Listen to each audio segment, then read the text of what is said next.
एक तरफ आस्था है, एक तरफ विवाद। आस्था इतनी कि हर जाति, हर धर्म, हर आम और हर खास का सर इस दरगाह पर सजदे के लिए झुकता है।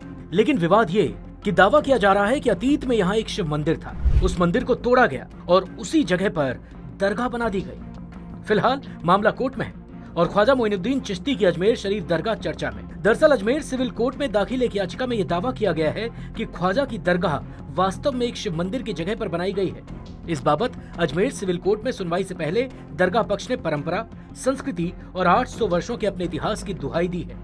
लेकिन याचिका दाखिल करने वाले संगठन हिंदू सेना का दावा है कि दरगाह का बुलंद दरवाजा, दरगाह की ऊपरी बनावट और वहां मौजूद दूसरी कई निशानियां इस बात की तरफ इशारा कर रही हैं कि दरगाह के अंदर महादेव मंदिर विद्यमान है। बता दें कि ख्वाजा मोइनुद्दीन चिश्ती एक प्रसिद्ध सूफी संत थे और उनके अजमेर शरीफ दरगाह सिर्फ भारत ही नहीं बल्कि दुनिया भर में प्रसिद्ध है।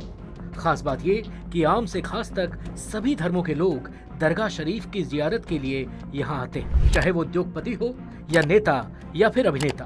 बॉलीवुड से अमिताभ बच्चन, अजय देवगन, कटरीना कैफ, प्रियंका चोपड़ा, कंगना रनौत, दीपिका पादुकोण, उर्मिला मातोंडकर, बिपाशा बसु, अक्षय कुमार, सोनाक्षी सिन्हा, संजय दत्त, अभिषेक बच्चन, करीना कपूर, शाहरुख खान जैसे तमाम नामचीन सितारों का यहाँ आना जाना लगा रहता है और इन तमाम सितारों ने अजमेर शरीफ दरगाह को लेकर अपनी आस्था और भावनाएं व्यक्त की है।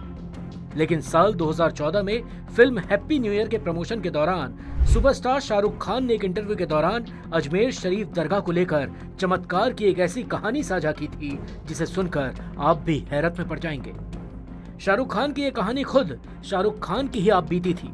बकौल शाहरुख खान ये बात उन दिनों की है जब शाहरुख स्टार नहीं थे बल्कि फिल्मों में जगह बनाने के लिए संघर्ष कर रहे थे। उन्हीं दिनों उनकी मां की तबीयत भी नासाज रहने लगी थी।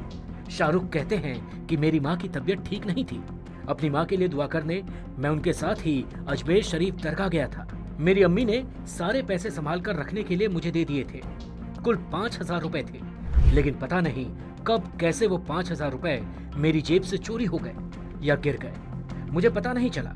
रिवायत के मुताबिक हम मन्नत मांगने के लिए चादर चढ़ाते हैं। जब हम चादर लेकर चढ़ाने के लिए जा रहे थे तब अचानक जब जेब पर मेरा हाथ गया तो मुझे पता चला कि मेरा पर्स गायब है।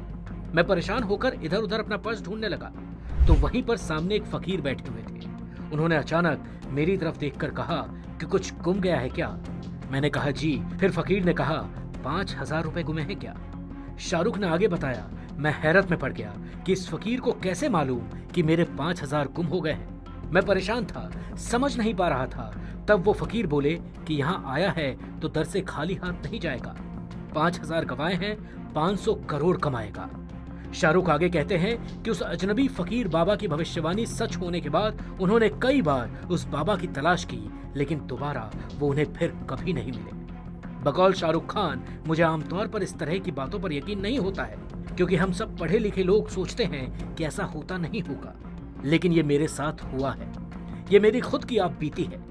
अब यहाँ ये बताने की जरूरत नहीं है कि शाहरुख खान आज किस मुकाम पर हैं और उन्होंने कितनी दौलत कमाई है, लेकिन शाहरुख खान की सफलता में उस फकीर का कोई योग है या ये सब महज एक संयोग?